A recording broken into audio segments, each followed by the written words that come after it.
I caught my fiancé kissing my twin sister in the guest bathroom at our engagement party, both of them flush with guilt and booze, lips still wet when I pushed open the door.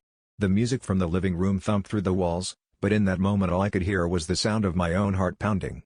He stammered an apology, she wouldn't meet my eyes, and I just stood there, numb, watching my perfect night dissolve into something ugly and raw.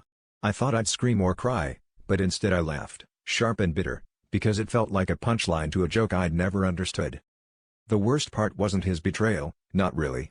It was hers.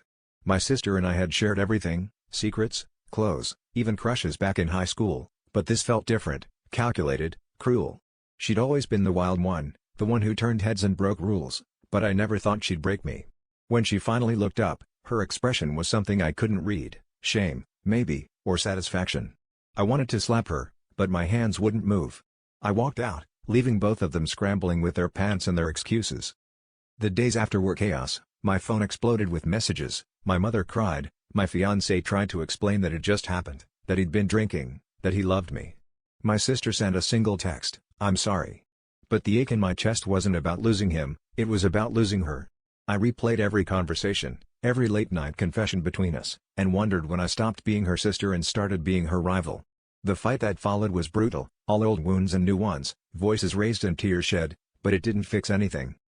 The real twist came when I realized I didn't want either of them back. My anger burned out and left something colder, a kind of freedom.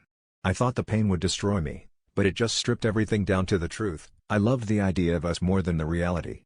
I moved out, blocked their numbers, and started over, not for revenge, but because I finally saw how tangled up I'd been in everyone else's mess. The only person I wanted to trust was myself.